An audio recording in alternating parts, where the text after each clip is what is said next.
Baik, Bismillah. Assalamualaikum warahmatullahi wabarakatuh.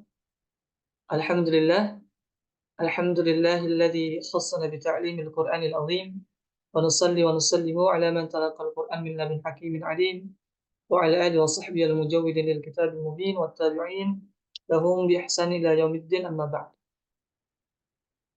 Alhamdulillah, bersyukur kita kepada Allah Subhanahu wa taala karena dengan rahmat dan kasih-Nya kita masih diberikan kesempatan, masih diberikan waktu, masih diberikan kesehatan untuk menjumpai salah satu bulan dari salah satu bulan-bulannya Allah Subhanahu wa taala, yaitu bulan suci Ramadan.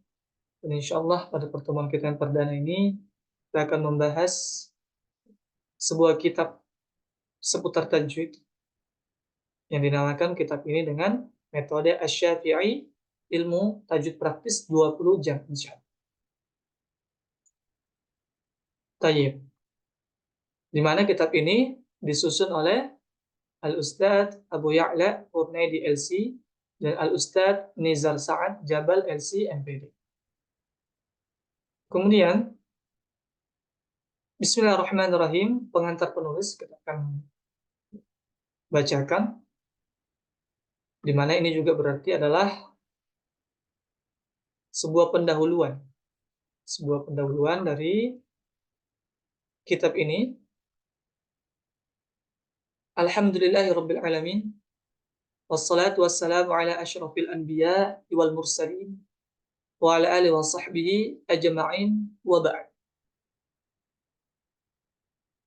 Allah Subhanahu wa taala berfirman, alladzina atainahumul kitaba yatlunahu haqqa tilawatihi ulaika yu'minuna bih. Ila akhiri ayat. Allah Subhanahu wa taala berfirman, orang-orang yang telah kami berikan kitab, mereka membacanya sebagaimana mestinya. Mereka itulah yang beriman kepada Quran surah Al-Baqarah ayat 121. Para ulama mengatakan bahwasanya ayat ini merupakan ayatnya para qari atau para pembaca. Dan berkenaan dengan maksud ayat di atas, maka ada beberapa penafsiran dari para sahabat radhiyallahu anhum yang dinukil oleh Imam Ibnu Katsir rahimahullah taala dalam tafsirnya. Di antaranya perkataan sahabat yang mulia Umar bin Al-Khattab radhiyallahu anhu menafsirkan makna dari haqqa tilawati ini, yaitu membacanya dengan sebenar-benarnya, adalah apabila lewat ayat-ayat tentang surga, maka hendaknya dia meminta surga kepada Allah Subhanahu wa taala. Dan ketika dia melewati ayat-ayat yang berkenaan dengan neraka, dia memohon perlindungan kepada Allah Subhanahu wa taala. Ini makna dari haqqa tilawati menurut sahabat Umar radhiyallahu anhu. Adapun dari sahabat Ibnu Abbas radhiyallahu anhuma, bahwasanya makna dari haqqa tilawati ini adalah mereka mengikutinya dengan sebenar-benarnya. Mengikuti Al-Qur'an dengan sebenar-benarnya. Kemudian penafsiran terakhir dari sahabat yang mulia Abdullah bin Mas'ud, bahwasanya yang dimaksud dengan haqqa tilawati ini adalah, beliau mengatakan, demi jiwaku yang berada di tangannya, yaitu Allah Subhanahu wa taala. Bahwasanya yang dimaksud dengan haqqa tilawati atau membacanya dengan sebenar-benarnya adalah dia menghalalkan apa yang dihalalkan di dalam Al-Qur'an dan mengharamkan apa yang diharamkan di dalam Al-Qur'an. Dan dia membacanya sebagaimana Al-Qur'an itu diturunkan. Dan tidak mengubah kalimat dari asalnya, dari tempatnya, dan tidak mentakwil kepada takwil selainnya. Itu makna dari haqqa tilawati. Baik. Kemudian pengantar penulis juga menyebutkan sabda Nabi kita Muhammad sallallahu alaihi wasallam, khairukum man ta'allamal Qur'ana wa 'allama. sebaik-baik kalian adalah yang belajar Al-Quran dan yang mengajarkannya. Kemudian hadis yang lain, Rasulullah SAW juga bersabda, Al-mahiru bil Quran ma'as safaratil kiramil bararah walladhi yaqra'ul Quran wa yatata'tahu fihi wa huwa alaihi syaqqun lahu ajran. Rawahu Muslim. Orang yang mahir membaca Al-Quran dan menghafal Al-Quran, maka dia bersama para malaikat yang mulia lagi taat.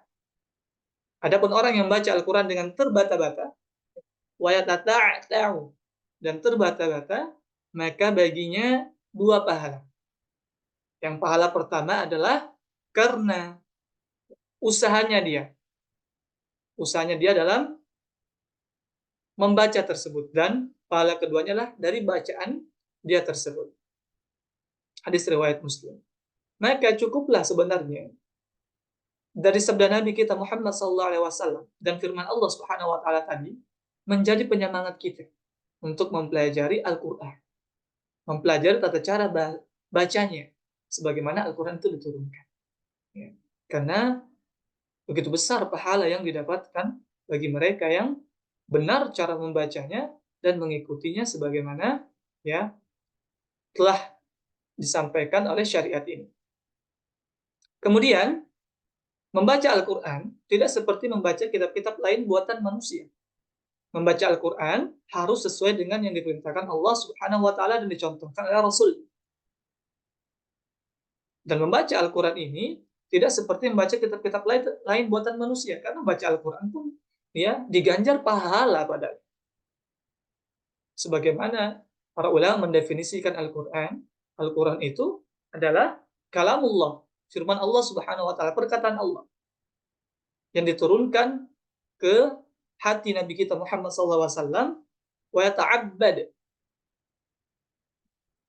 yang dinilai ibadah dengan membacanya. Dan membaca Al-Quran tadi disebutkan beliau di sini harus sesuai dengan yang diperintahkan oleh Allah Subhanahu wa taala dan dicontohkan oleh Rasulnya Shallallahu alaihi wasallam.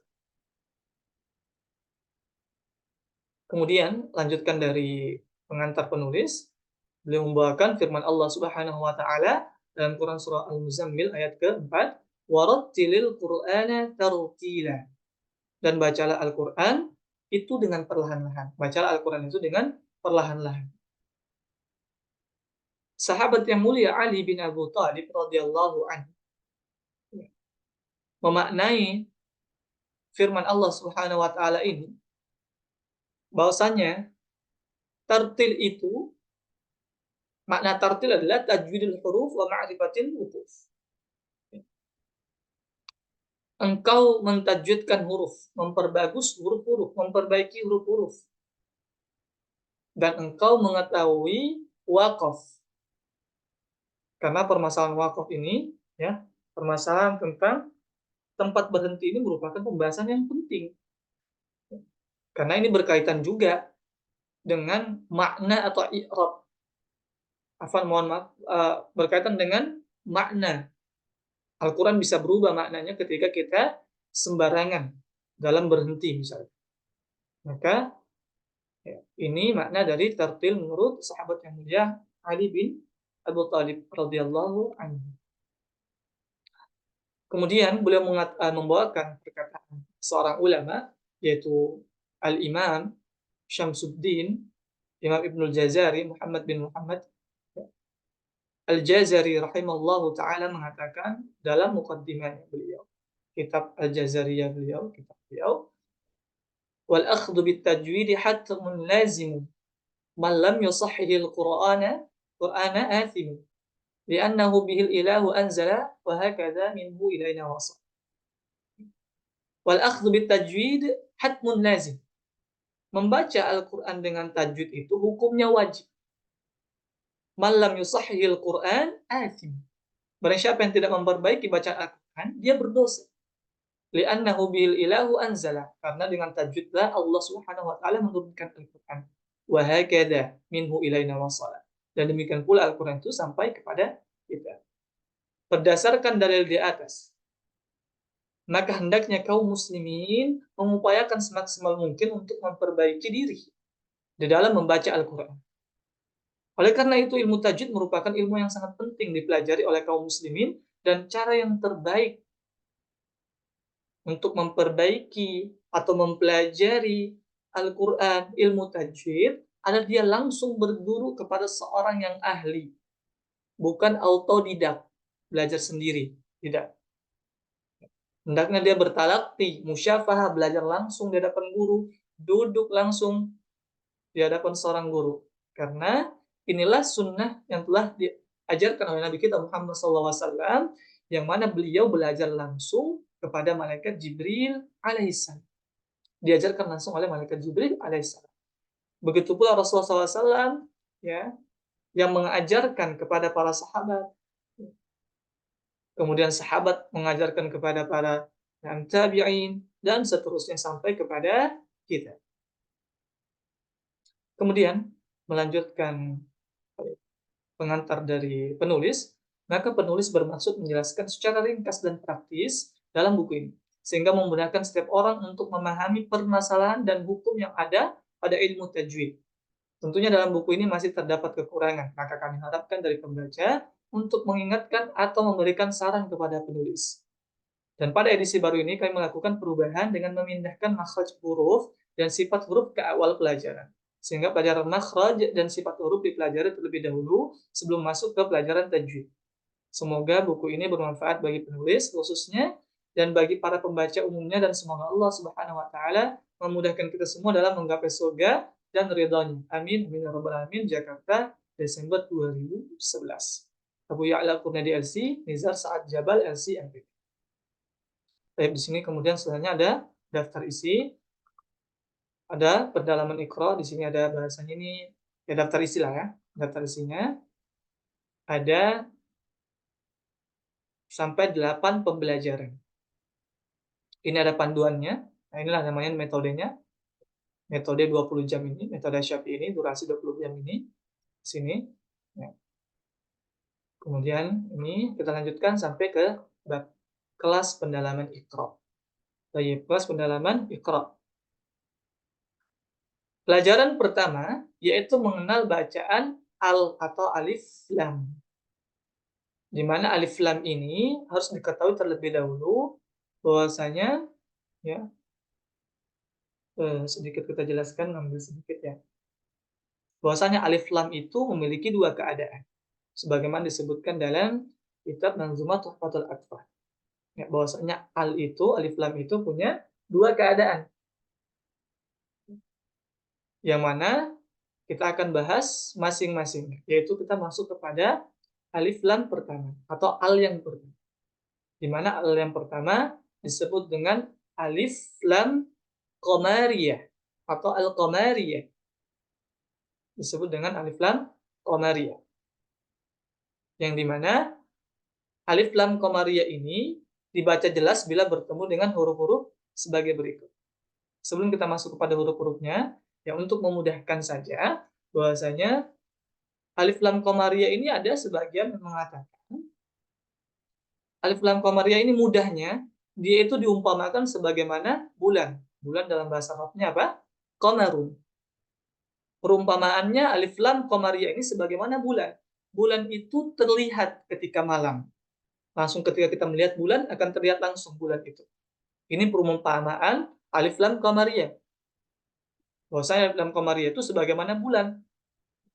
Bahwasanya bulan terlihat ketika malam. Sama dengan alif lam qamariyah, di mana ya alif lam qamariyah ini alnya itu akan terbaca, lamnya itu akan terbaca. Itu perumpamaan alif lam qamariyah. Dan hurufnya ada 14. Mau disingkat? Ya, kita bisa lihat di sini untuk penyingkatannya. Ya.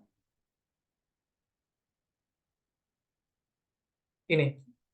Jadi alif lam qamariyah itu hurufnya ada 14, disingkat oleh Syekh Sulaiman Al-Jamzuri dalam kitabnya Manzumatul Fathul Atfal, ya ibghi hajjaka wa khaf aqimahu. Ya, diambil huruf-hurufnya. I, hamzah, ba, ghain, ha, jim, kaf, waw, khaf, ya. Kha, mohon maaf. Kha, iya.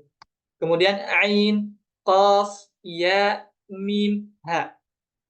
Jadi ada 14 huruf. Di mana ketika ada alif lam bertemu dengan 14 huruf ini, maka lamnya akan terbaca sebagaimana bulan yang terlihat. Itu perumpamaannya. Jadi lamnya akan terbaca sebagaimana bulan yang terlihat ketika pada malam hari. Contohnya di sini. Ini ada huruf-hurufnya. Ini disusun ya dari huruf hamzah sampai terakhir. A, ba, jim, ha, kha, ain, ghain, fa, qaf, kaf, mim, waw, ha, ya. Inilah huruf-huruf alif lam qamariyah. Yang dimana ketika ada lam, alif dan lam ya bertemu dengan 14 huruf ini, salah satu dari 14 huruf ini, maka lam tersebut akan terbaca sebagaimana bulan yang terlihat ketika di malam hari. Kita akan contoh baca ya. Kita akan mencontohkan bacaannya. Pertama huruf ba ya. Al-babu. Coba perhatikan huruf lamnya terbaca. Al-babu. Kemudian huruf ha. Alhamdu. Kemudian huruf hamzah. Al-ahadu. Seterusnya. Al-Qur'anu. Al-Ghafuru. Al-Jibalu. Al-Ghashiyati. Al-Khannasi. Al-Alamina. Al-Fili. Al-Yatima. Al-Wadudu. Al-Hadi. Al-Karimu. Al-Qari'atu. Al-Furqanu. Al-Ma'una. Al-Kafiruna. Inilah contoh-contoh alif lam qamariyah di mana lamnya teranggap. Lamnya dibaca dengan jelas. Lamnya dibaca dengan izhar atau jelas. Itulah sebab penamaan lain dari alif lam qamariyah adalah izhar qamariyah. Nama lain dari alif lam qamariyah adalah izhar qamariyah. Karena jelasnya huruf lam tersebut. Masuk kepada lam yang kedua, yaitu asy-syamsiyah atau alif lam asy-syamsiyah. Ya, di mana ketika ada huruf lam atau alif lam bertemu dengan huruf-huruf di bawah ini, ya, maka perumpamaannya sebagaimana syamsun.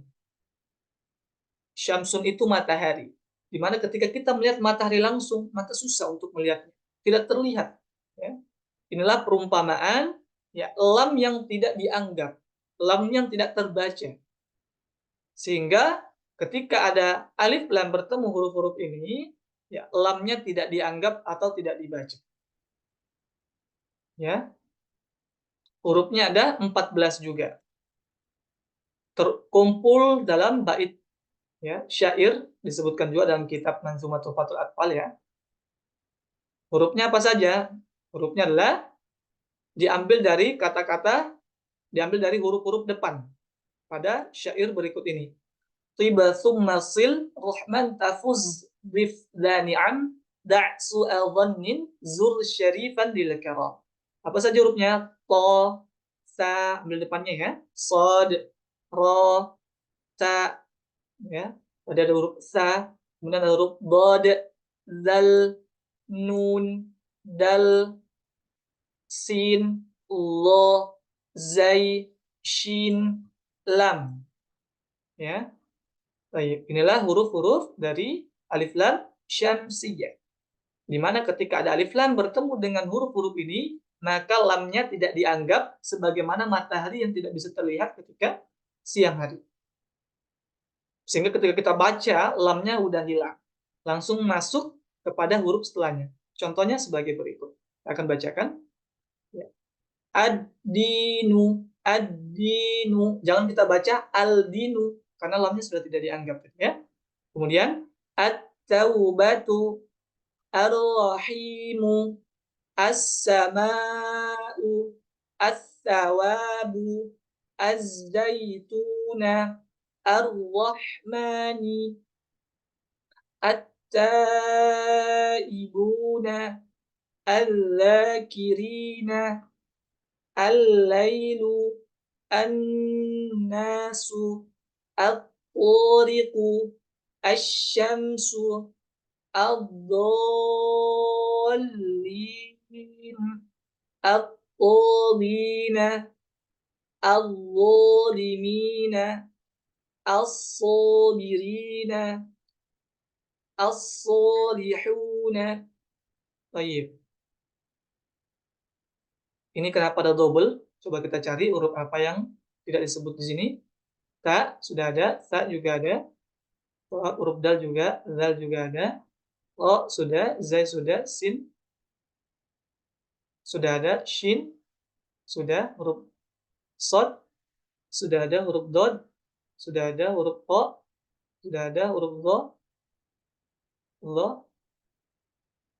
sudah ada, huruf lo ya, zalimina, huruf lam, al-lail sudah, huruf nun sudah, ya, huruf nun juga sudah. Baik, inilah huruf-huruf ya, alif lam syamsiyah. Di mana sebenarnya mudahnya kalau kita mau mengenali alif lam syamsiyah, biasanya setelah ada alif lam itu ada huruf yang ada tanda tasydid. Tanda tasydid itu yang seperti ini ya. Baik. Tanda tasydid itu yang seperti ini. Ini tanda tasydid namanya. Yang seperti huruf W. Itu namanya tanda tasydid. Nah, biasanya alif lam syamsiyah itu ada tanda seperti itu dan mudah dikenali. Ya. Dan tadi cara bacanya adalah langsung masuk kepada huruf setelahnya dan lam tidak dianggap. Ya, langsung dileburkan, langsung dimasukkan. Itulah sebabnya nama lain dari alif lam syamsiyah ini adalah idgham syamsiyah. Idgham syamsiyah nama lainnya. Baik. Catatan, tanda ini yang seperti ini ya, tanda yang seperti ini. Anda besarkan dulu. Tanda seperti ini itu adalah kepala shad. Ya. Yang berada di atas alif bukanlah harokat dhammah, bukan, melainkan ra'su shad atau kepala shad. Yang mana alif ketika berada di tengah kalimat tidak dibaca. Contohnya bisa lihat pada kata atau pada contoh ini wal jibal. Lam ini, alif lam ini atau alif ini, mohon maaf, alif ini dia berada di tengah-tengah kata atau berada di tengah huruf antara waw dengan huruf lam. Maka alif tersebut tidak akan terbaca. Langsung masuk kepada huruf lam. Dibaca wal jibala, bukan waul jibala. Ini harus bisa dibedakan ya. Beda ketika tidak ada huruf ya sebelum alif tersebut. Maka dia ya itu mutlak diharokati dengan harokat fathah. Pasti harokat fathah. Sedangkan ketika ada huruf setelahnya, maka alifnya tidak diangkat. Demikian. Ya, mungkin ini pelajaran pertama kita. Barakallahu fikum. Apabila ada kekurangan mohon dimaafkan. Syukran ala husni ihtimamikum. Terima kasih atas perhatiannya. Kita tutup. Subhanakallahumma wa bihamdika asyhadu an la ilaha illa anta astaghfiruka wa atubu ilaik. Assalamualaikum warahmatullahi wabarakatuh.